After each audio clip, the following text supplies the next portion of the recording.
How's it going, everybody? And welcome to episode 300 of Master My Garden podcast. I actually hadn't realized it was episode 300 until I wrote it up on the whiteboard. So yeah, that's a little bit of a milestone in itself. But this week's episode is one I've been looking forward to for a while.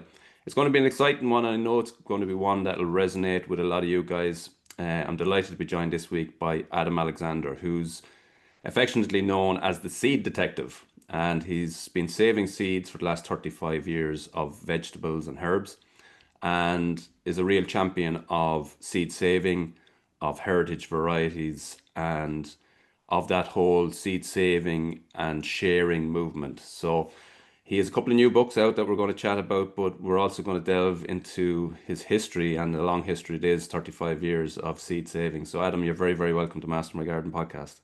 Well, John, thank you very much for inviting me, and it's great to meet you, albeit virtually. And I'm looking forward to a conversation. Thanks a Yeah. lot, buddy. Thanks you. You're very welcome.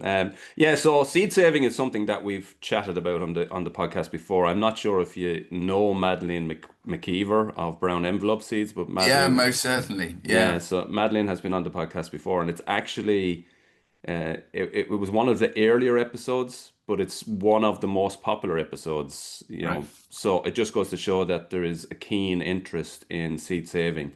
Again, would have spoken in the past on the importance of it, but maybe just to set the tone, you're 35 years saving seeds of, various varieties and so on. Just tell us a little bit of that backstory, how you got started, and then we'll get into obviously the importance of it for ourselves today and for future generations. Yeah, sure. So, well, I mean, I've been growing vegetables ever since I was a small kid. So that is a very, very long time ago. And but I'd never really thought about seed saving, even when I was running a horticultural business, albeit briefly in the 70s. And my professional career has actually been in film and television, and I was by trade a producer.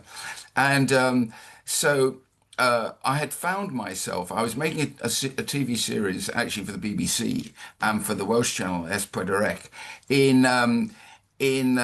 Donetsk in the Ukraine of all places, and it was the Hmm. late 80s. And this is at a time when the implosion of the Soviet Union and the, Donetsk was an interesting city because the story of the founding of the city by a Welsh industrialist called John Hughes, where it was originally named Yuzovka, and how it then became known as Stalino, Steel Town, and eventually Donetsk.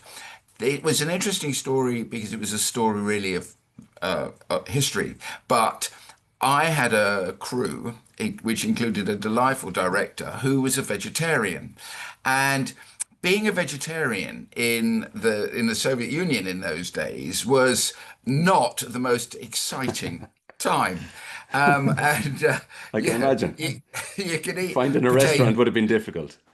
Finding restaurants was very difficult, but there were just very, very little choice of things to eat. Yeah, potatoes, beetroot, black bread, few apples. That was about your lot, except if you went to the market and because the shops were basically empty, but in Hmm. the market, you found this interesting group of people who were, for the most part, little old ladies, babushkas, who were augmenting their meager pensions by selling fruit and vegetables that they had been growing in their gardens or in their Yeah. dutches on the edge of town.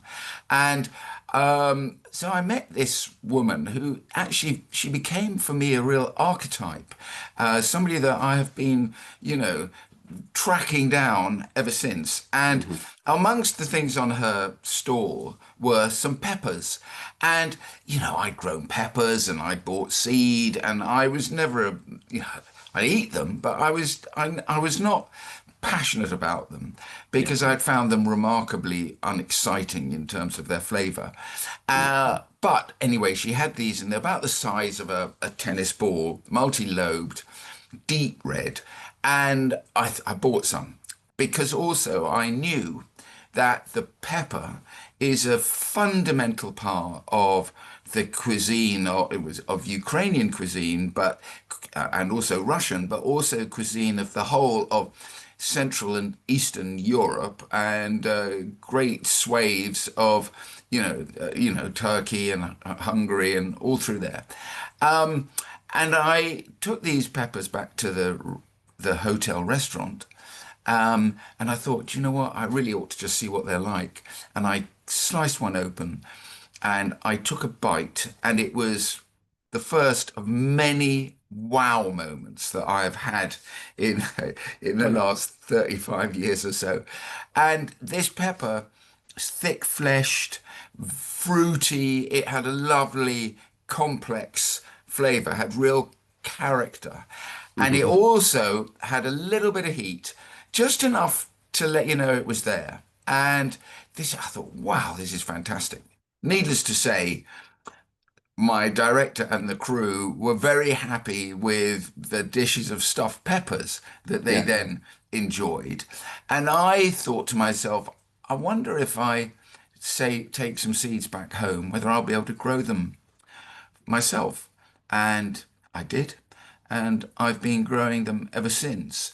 And I think, I guess we'll be coming back to this subject, but the story of kind of my relationship with that pepper and what it has become is, to me, it is very much the sort of poster girl of Hmm. what seed saving empowers and enables gardeners to be able to achieve, to build resilience and diversity, and above all, deliciousness into their veg plots.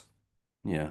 And the taste, I'm sure we'll come back to some of these wow moments, but that as a wow moment 35 years ago, it, I suppose that's, you had tasted peppers, you had grown peppers, and I'm sure they were, commercial seed or Yeah, yeah, that yeah, type. And when you go outside of that, you find these gems, these, I suppose these, yeah, they are gems. That's the word for them. yeah. That They are. I mean, the thing about what the Donetsk pepper is, it's I mean, there's a term for them. So it. A lot of people would call it a heritage or an heirloom. yeah, I would actually have called it an heirloom because it was associated with this woman's garden and her story. But actually, what it is a highly genetically diverse, heterogeneous landrace or farmer's variety. So it's a locally adapted version or type of a yeah. very well-known class of pepper. I've found others across that part of the world since that are all very closely related, but also look very different and have a very different relevance to the communities and societies that grow, champion, and love them. Mm. And I just saw on your Instagram, you have a brilliant video pinned to the top of your Instagram page around, it's a little introduction to your life in seed and saving seeds. And but you mentioned a really brilliant point that I suppose relates back to this lady's garden, where that seed grown in the garden has over time adapted to that situation. And you take that seed 35 years ago, you bring it to your garden, it grows quite well, but over time again it changes slightly to adapt to your garden. And that Yeah, that's seed, right. over time, as you save it year on year and grow it year on year, it continues to adapt and evolve. Um, what have you seen, and why is that so relevant? It's a brilliant video on your Instagram. Well, Uh, thanks.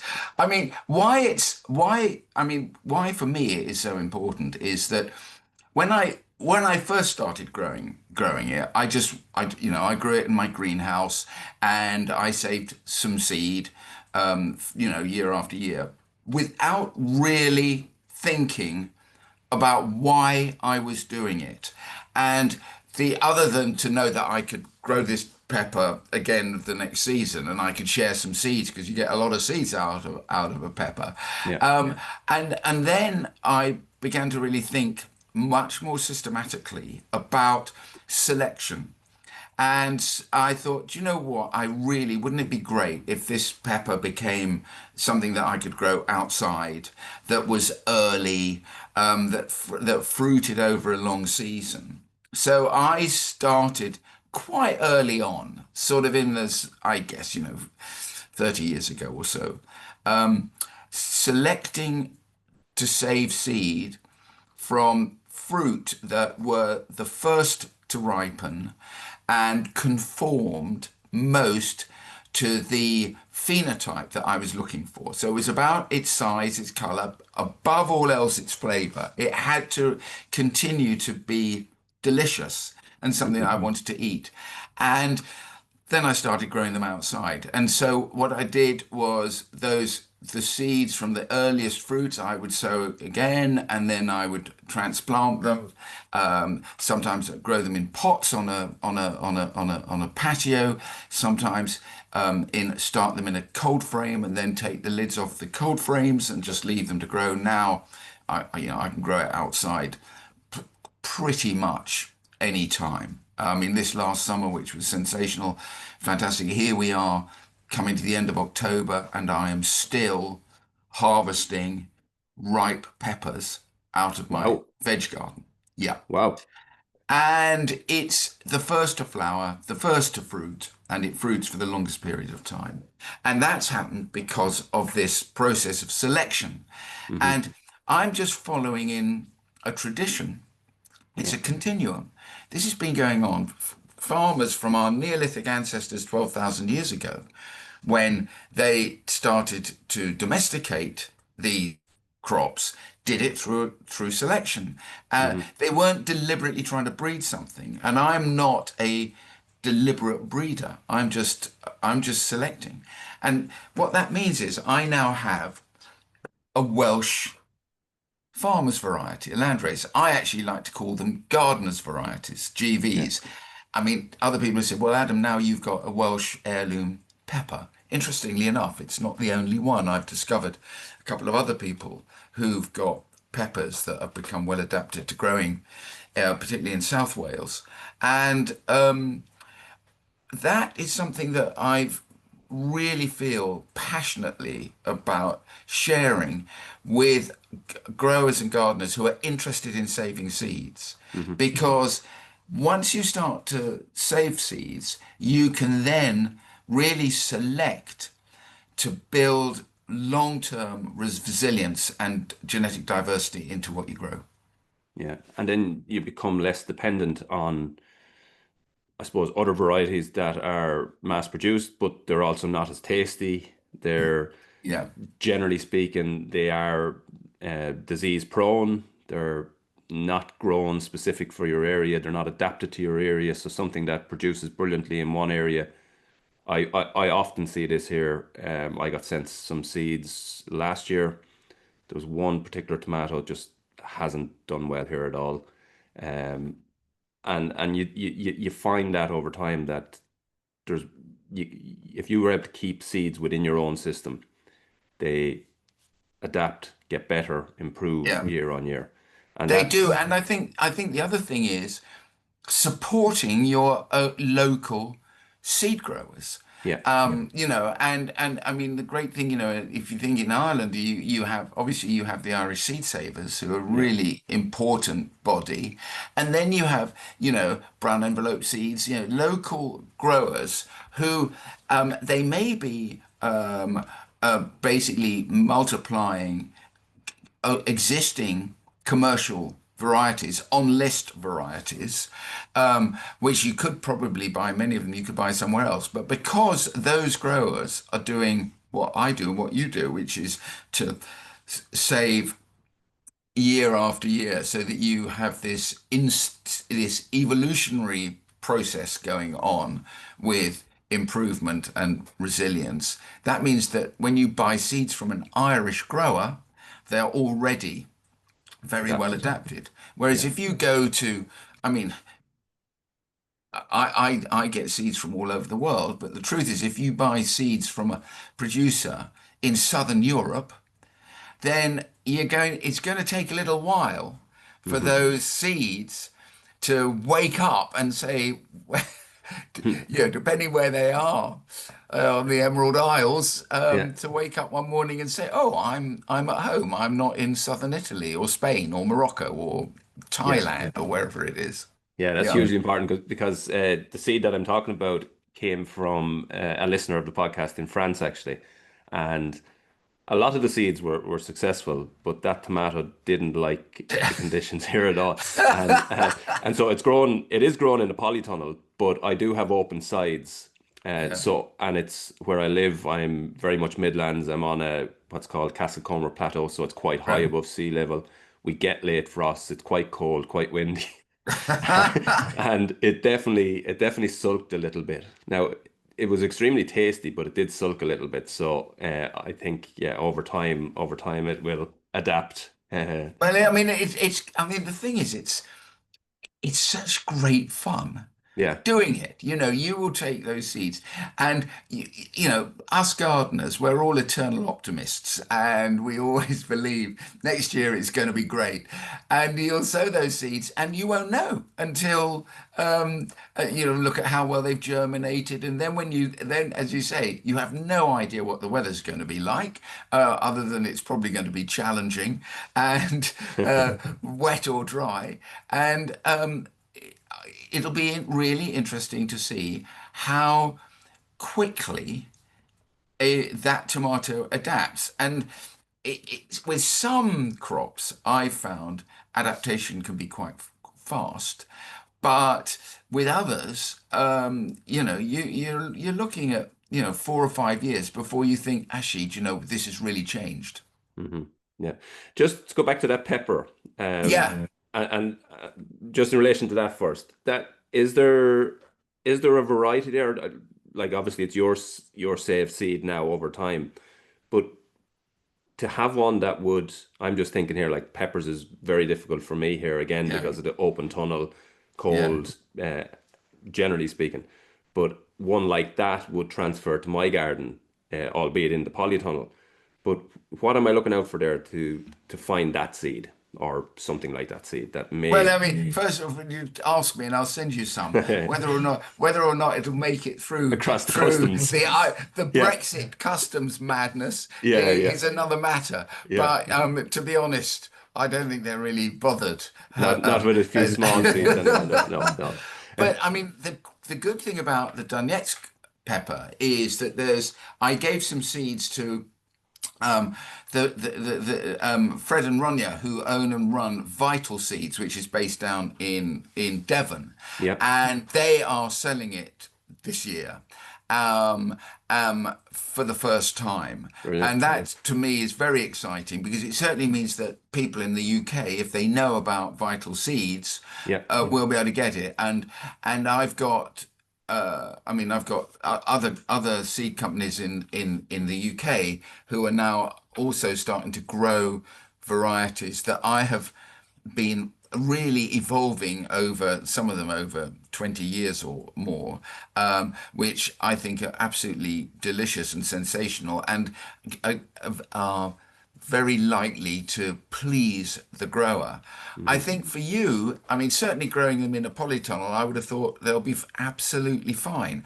The thing about all of these crops, and you think where they come from, is they like lots of light and mhm. sunshine. And I think the warmth, I mean, it's really important, but actually, it's sunlight. I've found and is what really matters. So when you get a miserable grey late summer, like we had last year, they were I they I had crops, but they everything came later. Whereas this year, I was eating peppers early in July, Yeah, yeah. and funnily enough, not just the Donetsk pepper, but there are two other sweet peppers. Well, I grow several sweet peppers, not every year, but it's sort of in some sort of rotation. And I had found another pepper from Morocco, which I really like, which is a kind of classic Moroccan pepper, but which I had discovered growing in an oasis in the eastern part of Morocco in the desert, Wow. and that I've I've grown also outside, and certainly this year it was very happy. But what was also interesting was that I was growing a big box pepper that was bred in Aleppo in Syria. It was commercial variety, and do you know what? That actually beat my Donetsk pepper to be the first that I harvested as a full-on ripened pepper this year. And I Wow. saved seeds from that one, and I was able to do it because I'd had some isolation, so I wasn't worried about the thing crossing or anything like that.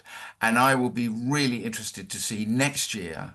I will grow a couple just to see if it is really building in some resilience. And I think the other thing about, because I'm saving seeds and I keep them in a fridge and I'm a bit of an anorak about it. Uh, the I mean those Moroccan peppers, which were very very early this year, probably because we had unbroken sunshine from the middle of February Yeah.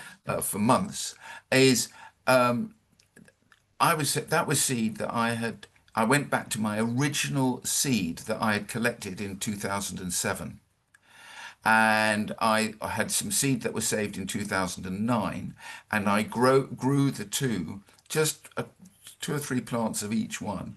I was checking the viability. Of course, they all germinated, and it was very encouraging to see how kind of stable they are. That Hmm. they look the same, they taste the same, but it was amazing that the original seed from 2000, 18-year-old seed, Wow.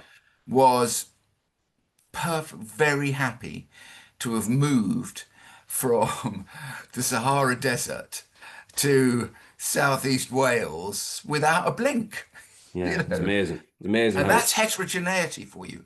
That's why, as gardeners, it really pays to grow heterogeneous crops, traditional open pollinated varieties. Yeah. Yeah, you can often get really big yields from F1s, and I grow F1 varieties, don't get me wrong. But if you want things that are not going to disappoint you in the way that so many modern cultivars do, because they are not grown for the gardener, they're grown for the commercial grower who just wants everything to ripen at the same time. Yeah. It's all got Uniform to be uniform size. in size. It's got to be, Yeah. all those things. We need to be growing these diverse traditional varieties. Yeah, for sure. Is there, just to talk about F1s for a minute, you Yeah. say you grow some F1s. Is there particular crops that you like to grow F1s in for a particular reason?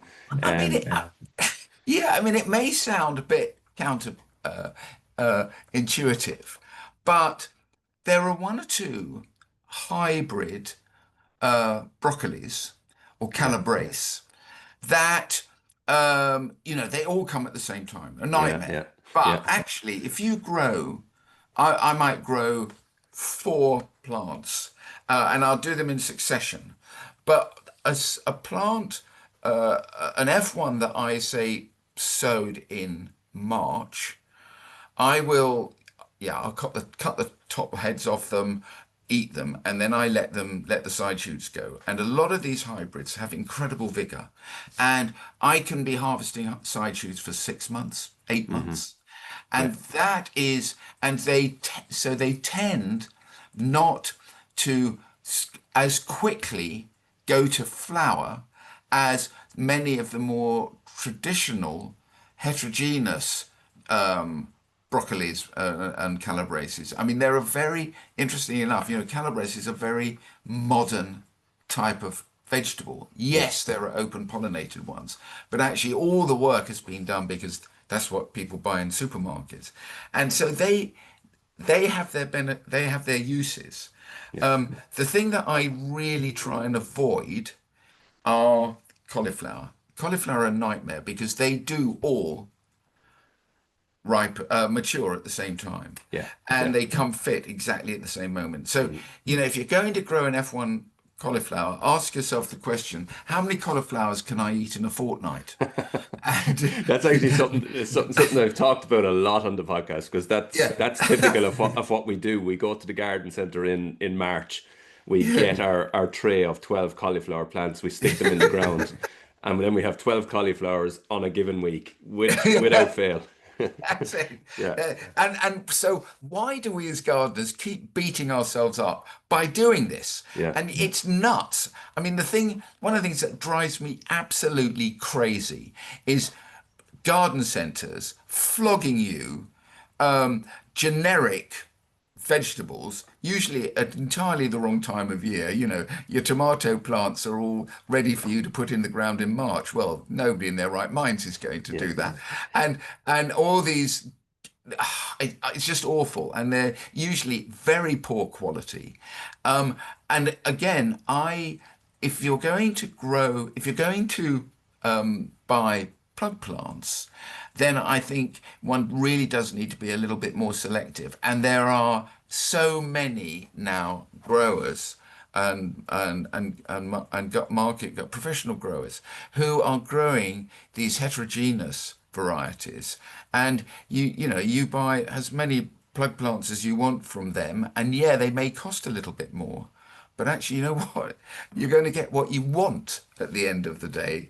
Yeah.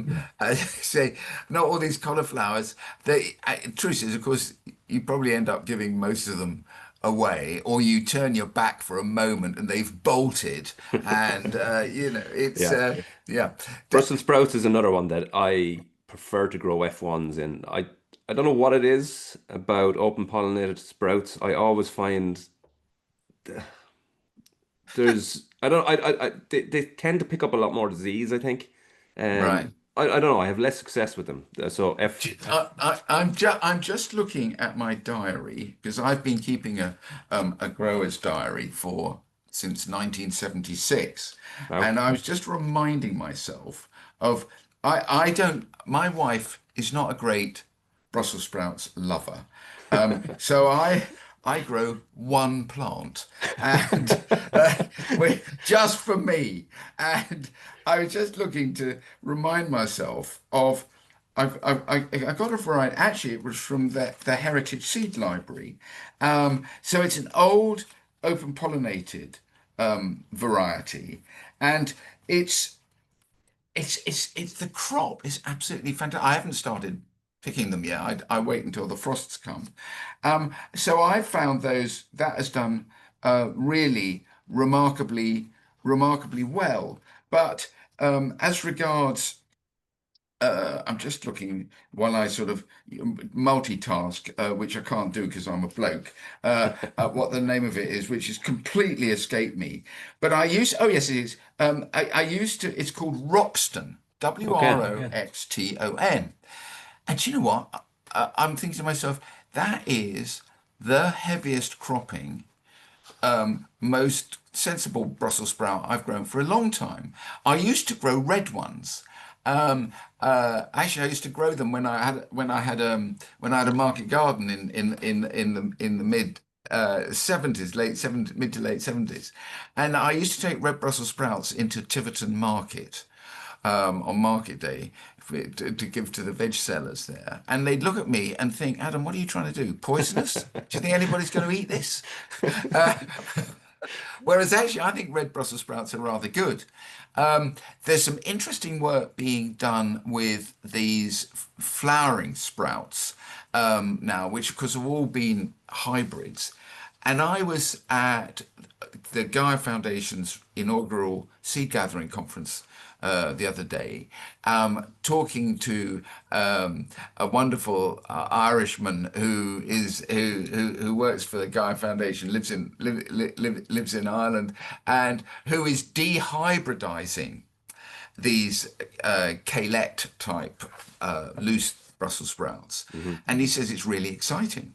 And I like that idea of, and I'm seeing more of it happening, particularly with tomatoes, of dehybridizing F1s, Mhm. and looking at what emerges out of them and Yeah, what you can possibly cross them with, to actually create something that is stable and delicious.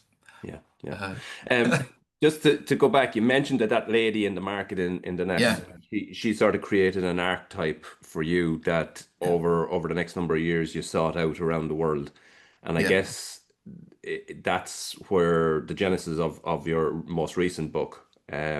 So your most recent book is The Accidental Seed Heroes, Yeah. which is it's out now, isn't it? Yeah, it is. Yes, it was. Yes, it was published in March. It's out in. It's certainly out for sale all across. Yes, across the world Yeah, now. I brilliant. don't know when it first came into Ireland. I think probably it's been in Ireland for a little while. Yeah, Yeah, I mean, the accidental seed heroes is, people say, well, why accidental seed heroes? And so what I wanted to do was really tell the stories of people who I see as being real seed heroes, who are on the front line of two things. First of all, doing things that we've been talking about, which is maintaining these evolutionary populations of land races, farmers' varieties, these genetically diverse, open-pollinated crops all over the world. And then the new generation of seed heroes who are taking the fight to the hegemony of these giant seed companies who champion monocultures and homogeneity. yeah, And they do it in a variety of ways. You have freelance breeders, amateur just enthusiasts who have a particular passion for developing something. A good example of that is a guy who I met in Denmark, Soren Holt, who just has a thing about aubergine. And he wanted to be able to grow aubergines outside in Denmark. mhm, And, that can be a challenge. And I mean, he spent many years cross-pollinating, waiting to see what happened, and has ended up, after I think probably about 12 years actually of work, with a wonderful, quite very diverse variety. Probably should call it a cultivar because it is the result of some crossbreeding, which he calls Black Raven. mhm. And it's amazing because I can grow it outside. It's absolutely the heaviest cropping aubergine that I have in my garden. Well, And it's very long. It's like, a giant cigar. mhm. And it's fantastic. And funnily enough, right now, I mean, I'm talking to you and it's a beautiful sunny day. I will be harvesting fresh aubergine out of my garden today to use to make a nice curry with. And those are That's all. his.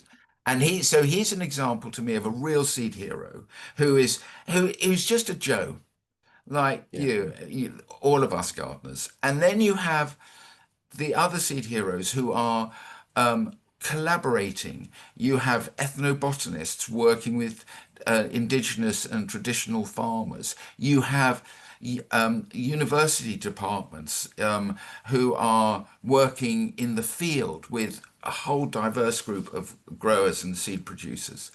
And they're wonderful. And why accidental? Because all plant breeding, whether it's systematic, sort of modern molecular plant breeding or traditional, let's see what happens, pl- yeah, breeding, it's yeah. all the result of accidents, Mhm. accidental mutations, accidental crossings. And even when you deliberately cross something, you don't know what you're going to get till you get it. Yeah, And with luck, you get something that is quite good. But yeah. 9 times out of 10, you don't. And that's, and I just love the fact that actually what we are all doing is really accidental. And I also feel that when gardeners recognize that they are not only part of a continuum, but they're also part of the solution. Hmm. That when we follow in the footsteps of these seed heroes, actually, we become seed heroes ourselves because we are reinforcing the genetic diversity that has been lost in the last century thanks to the advances in modern molecular plant breeding. Yeah. Yeah, and like that's a hugely important point to go back to your friend in Denmark who's grown aubergines. Some people listening, well, not people listening to this podcast because they all get it. But if you said to somebody that this guy took because he wanted to grow aubergines outside and he spent 12 years working on it, trying things, failing, try again, take this best bit, run with it a little bit, and he takes 12 years to get this plant. If he doesn't do that, then what the gardeners are left with in Denmark, and then it Yeah, spreads, is what everybody else has. And if there's a problem with that or if it doesn't work, you're relying on a system that you have no control over. And yeah, what you end up with, because this guy has put in the effort, the 12 years of effort, you end up with a plant that will work, that will survive, that will improve as it grows. It will get used to your garden, will improve with your garden, and then can be passed from his garden to your garden in Wales. And from yeah. there, it can be passed on again and again. And now across the world, you have all of this, I suppose, pushing away from the reliance on, off the shelf seeds. And it's a really, really important piece of work that these people are doing. It's interesting from a gardener's perspective. It's very interesting when you see this, but it's hugely important as well, isn't it? I absolutely agree. I mean, thank God for garden nutters is all I could say. Because, I mean, the if it wasn't for the fact that there are, um, you know, thousands of people all over the world who have their obsessions and passions and enthusiasms and care passionately about trying to achieve something as accidental plant breeders, we wouldn't have the diversity that we already have. I mean, I go back to the point that and I write about it, and is that up until a couple of hundred years ago, farmers were plant breeders. Yeah. And they weren't doing it systematically. They were doing it in the way that we've been talking about, where you just select from the changes that you notice happening in your crop. And Hmm. then, we have this amazing kind of period that kicks off in the early part of the 19th century, a couple hundred years ago, where people started to think systematically about plant breeding. What happens if I cross this variety with this other variety? What am I going to get? And that enabled an absolute explosion in diversity of cultivars, of things that have been deliberately bred. But Hmm. you already had an unbelievable diversity of these land races or farmers' varieties that were being maintained because you didn't have a commercial seed business. Yeah. Everything that anybody grew anywhere was local. Hmm. For the most part, there were exceptions, but essentially that was it. And it was really the big cereals that changed it. And then, I blame Mendel for all of this because, you know, he and his amazing work with peas on heredity of peas it took him 20 years after he died before the penny dropped. And plant scientists looked at his work and thought, you know what, this old monk, he's done something really interesting. And out of that emerged the word genetics. Hmm. Genetics was a word that was invented by a British professor of plant science in Cambridge. And it's been there's a terrible paradox that's of that's the result of our suddenly understanding genetics and using our knowledge of genetics to really inform how we go about breeding things. And, so this, the genetics was only ever invented, if you like, or discovered 100 years ago. So you had 100 years, a century of essentially a total wild west of plant breeding, but it was very exciting. And I write about it in my first book, particularly with peas. And the Irish were no strangers to never let the truth get in the way of a good story when it came to pea breeding. I only have to think of the famous so-called Irish pea Daniel O'Rourke, which is about as Irish as I am. But that's it's neither here nor there. But at least I say that. I hope I'll be allowed back into your wonderful country as a result of suggesting for one moment that Daniel O'Rourke is actually an American pea. God forbid. But I digress. The thing was that you had this amazing explosion of plant breeding amongst a lot of it amongst gardeners, but again amongst the first generation of sort of commercial plant breeders. And then 100 years ago, with really the discovery of genetics and how we could apply it, we then find ourselves in this world of evolving monocultures and homogeneity. But 100 years ago, there were only 2 billion people living on this planet. And today there are 8 billion. And there are only 8 billion because we can feed ourselves.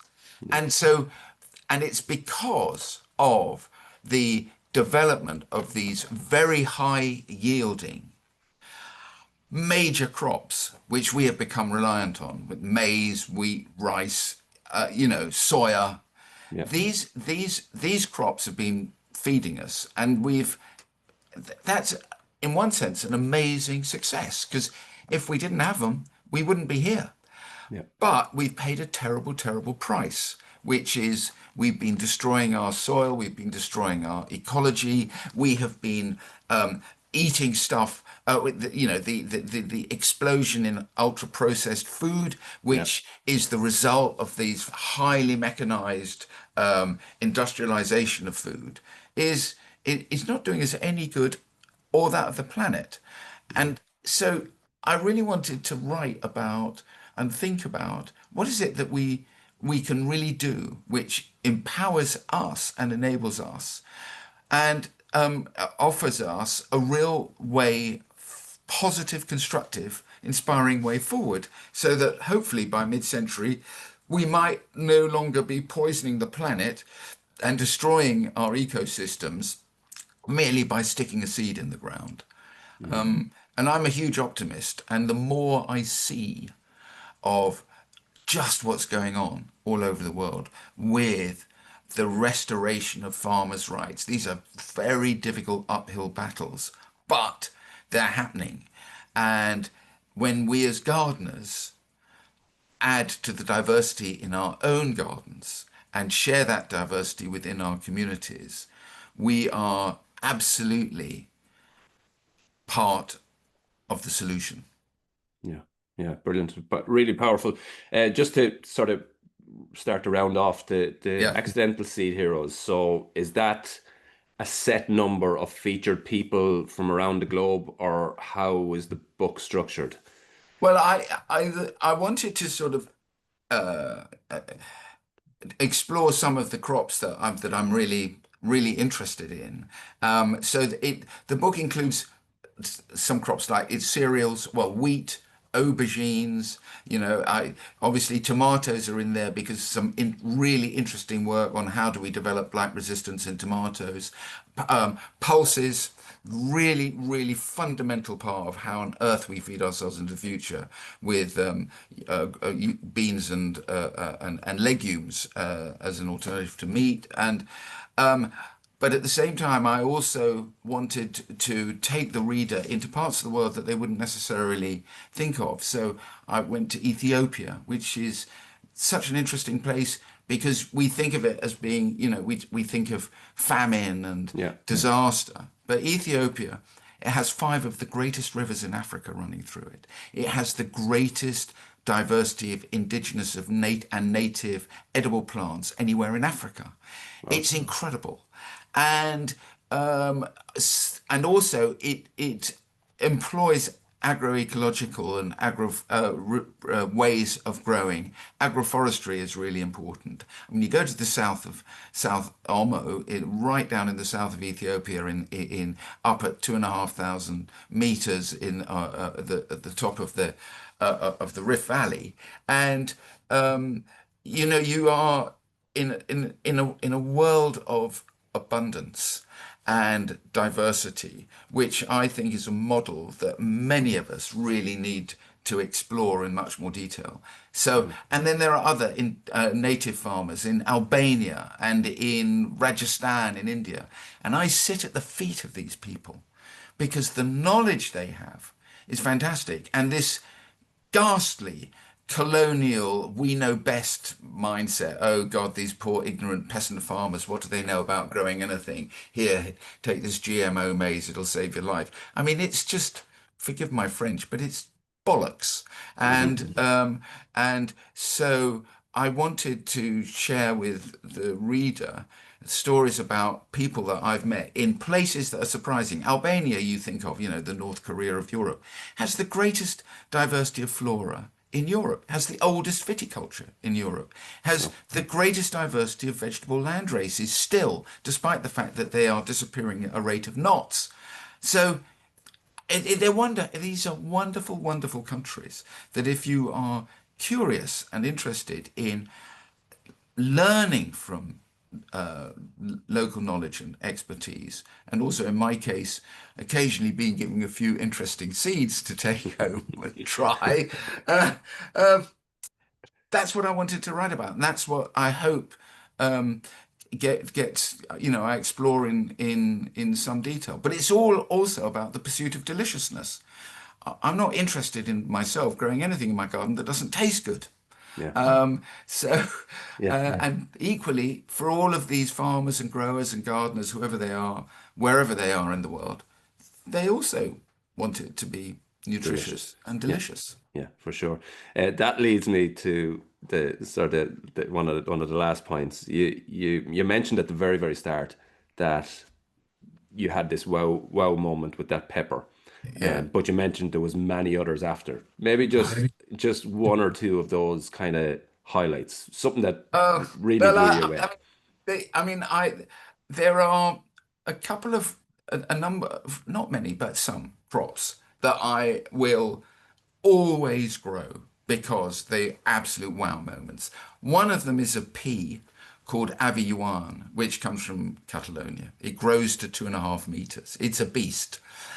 But it was bred by the grandfather of the wife of somebody who I'd met, who's Jesus Vargas in the Gorochka region of northern Catalonia.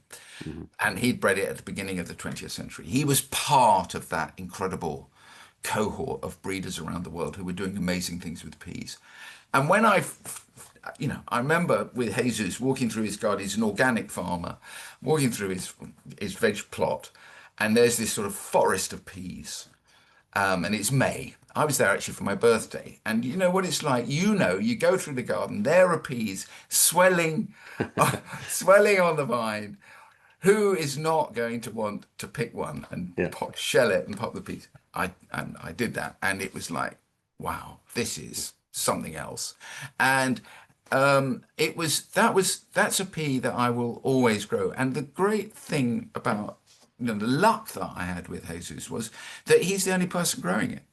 And I'd said to him, my dear old friend, none of us are getting any younger. What happens when you shuffle off this mortal coil? What's going to happen to that pea? I don't know. The kids, they're not interested in the farm. Who knows? Yeah. And fortunately, I was able, he gave me seed. I brought it back. I've grown it and enjoyed it. And it's now with the Heritage Seed Library. And so it's safe.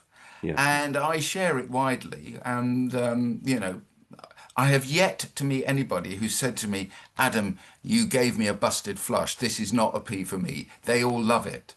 Yeah. And there's the pea. There's a fantastic courgette that comes from Syria.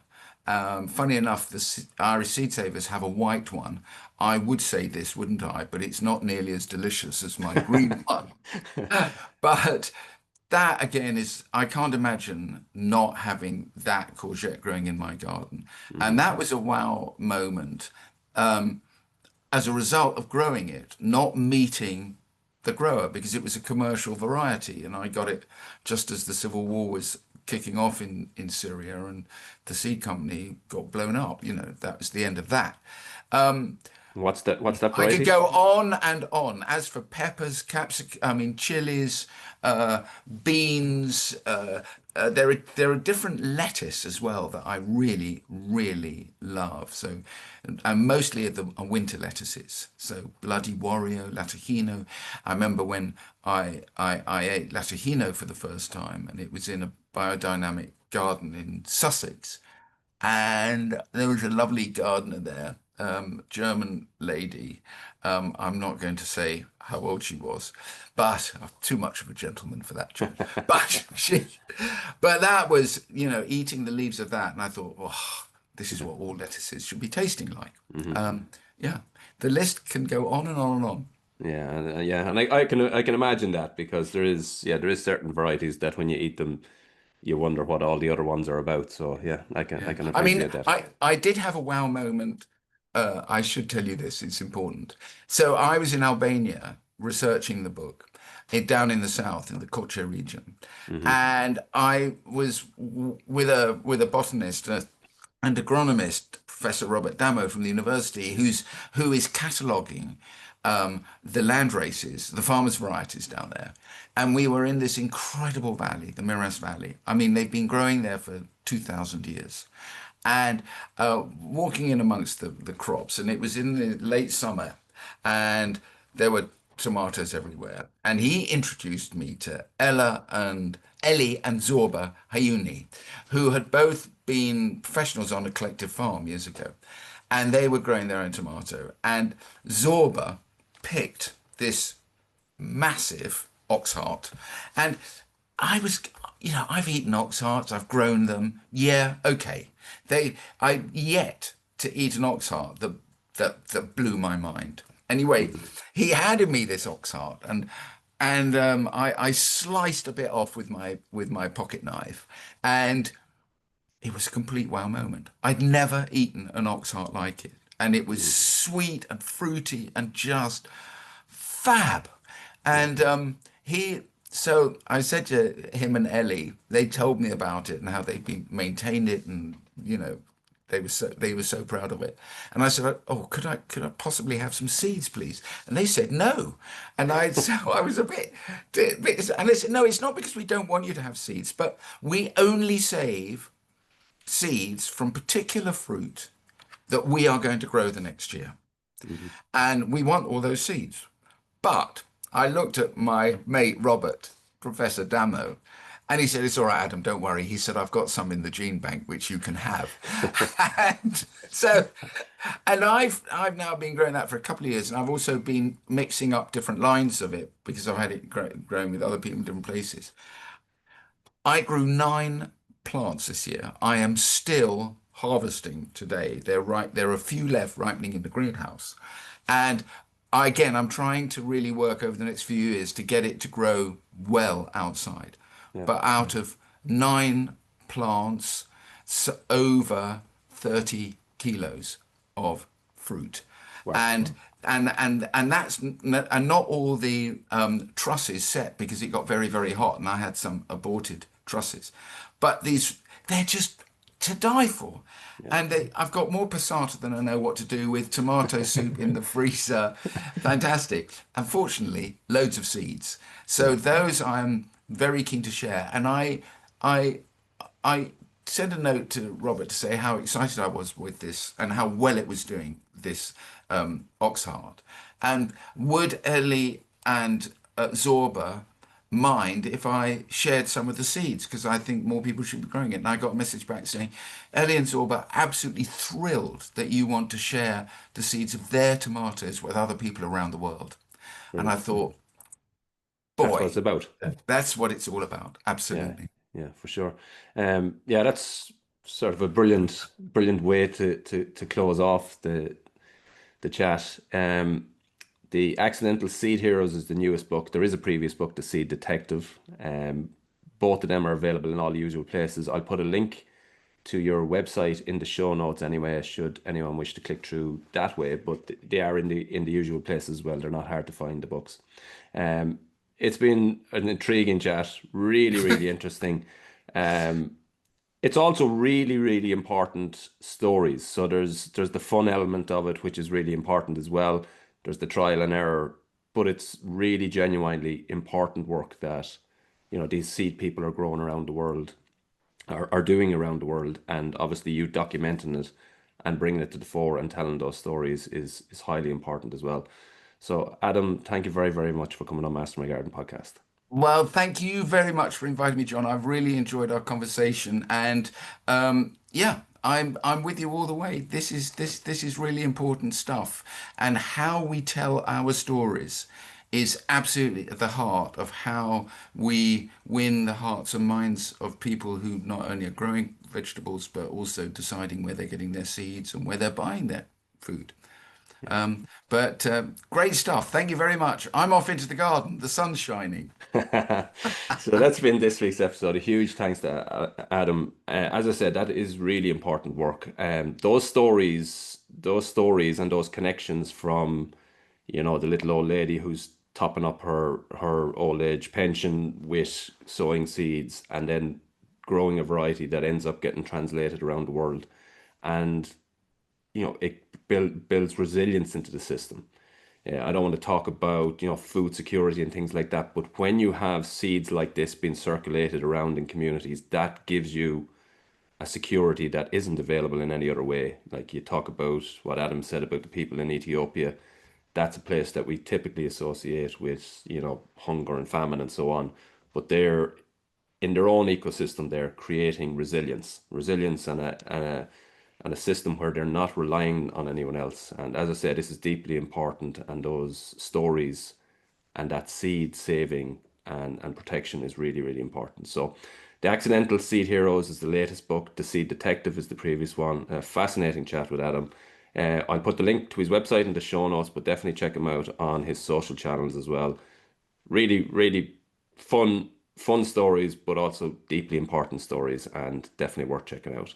And that's been this week's episode. Thanks for listening, and until the next time, happy gardening.